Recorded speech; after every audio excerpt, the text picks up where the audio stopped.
So I've actually already recorded the intro to this video, but it is now the intro of last week's video, which used to be one big Anyways, let's just get to the point.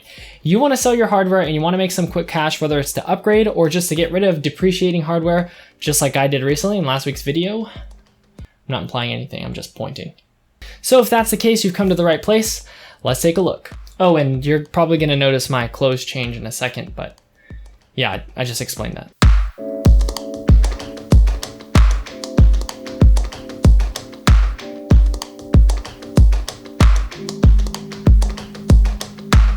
Welcome back to CompTV, a place you can go for all things tech. I just wanted to real quickly give you some tips that will help you sell your own used hardware, or even new hardware for that matter.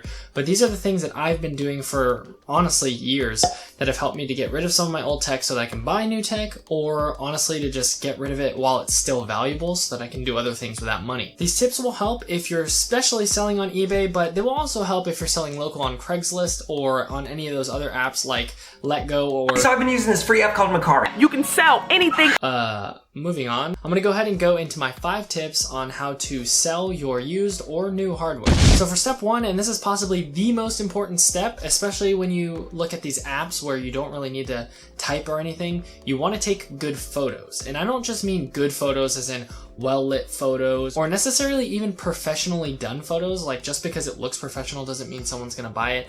What you want to do is make sure you get the entire product in the shot. And here's the key here: you want to take a couple of photos, you want to take a couple of angles, you almost want to make the person who's looking at the product feel like they have it in their hands.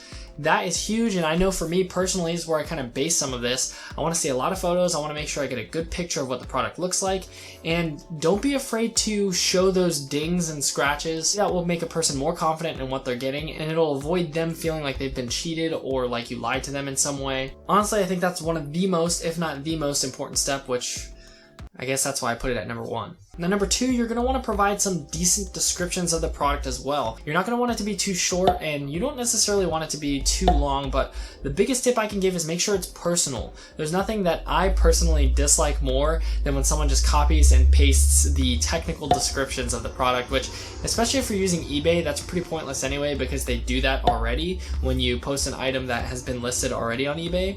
So what you're going to want to do is make sure you describe it, again, with those dings and scratches and anything else that will give the person a good understanding of what it is. And another pro tip is to write down why you're getting rid of it. Make sure the description is personal so they know that it's a human selling it and not some sort of robot who auto-listed it. For number 3, you're going to make sure you use reasonable pricing when you post your stuff on eBay. What I like to do is go on eBay and look at sold listings. This will give me a good gauge of what that exact product, and sometimes even in the exact same condition, is selling for. There are pricing calculators and things like that online, but I don't find them to always be too accurate, and sometimes the pool is so large that the pricing is all over the place, especially with used hardware, I found. But looking at sold listings gives you a literal, tangible number that you could start at. Also, shipping fits in there, but I didn't really include that there because that's really up to you. Do you want to possibly pay 20 bucks on shipping depending on how big the product is, or would you rather them pay it? If you do it that way, you have to adjust your price accordingly, so keep that in mind. Now, something that flows along those exact same lines, and the one that'll number 4, is to allow best offer. Obviously, this doesn't work if you sell your products with a auction style format, but I always pick buy it now for my hardware because I like to control the pricing a little bit more, and I'll usually set the price a little bit higher than honestly that I think it will sell, and allow best offer to see if someone can go down a little bit so that they're more comfortable, and I'll sell it quicker that way because they can set the price that they're comfortable paying. And finally, number 5 is to be available for questions and also to be quick to leave feedback. And the reason why I group these together is I guess you can say they're more preferential. You don't have to do these things, but they'll make you look good as a seller on eBay, and would also help the other stores if you're buying from them, or the sellers. eBay does keep track of how many successful transactions you have, and they'll actually give you a rating, and when that rating is higher, it makes you look better, it makes people more likely to buy from you. So just be available. It's just like being a nice person. Alright, so it has been a few days since I filmed the last part of this video. As you can see, my hair is kind of crazy. Time has gone by. Spoiler alert, I've already sold a bunch of stuff, and I'm actually going to be packaging some stuff now, which brings me to step 6, and I can't believe I left this out, but shipping. Shipping is huge when it comes to selling stuff because, as I said in step 5, feedback is huge, and a lot of the feedback has to do with the shipping.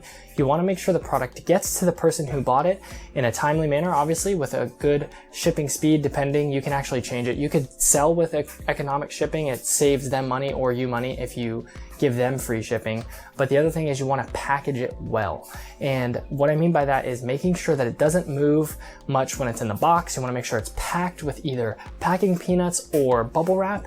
And another huge thing when you're selling computer components is people love it when it's static wrapped. So when you buy computer components, if you think you're going to sell them later on down the road, keep the static wrap, keep the original packaging. That means a lot to people. It actually makes your product sell better. And these are huge things. So I'm gonna go ahead and give you a couple examples of how I like to package things. Yeah, let's go.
Well, hopefully you enjoyed that video and found it helpful. If you did, please leave me a thumbs up and go ahead and leave me a comment below letting me know what you're planning on doing for Black Friday. I'd love to go back and see what people are selling, what they're building, and even compare their hardware to my own to see, if I'm making a good decision. Also, don't forget to follow me at _CompTV. There you can send your works in progress or even your completed Black Friday builds or any builds for that matter, and I love to retweet them so that we can all enjoy your masterpiece. Check out the links in the description for some additional things like my Discord link and my Amazon affiliates link. That was kind of a joke.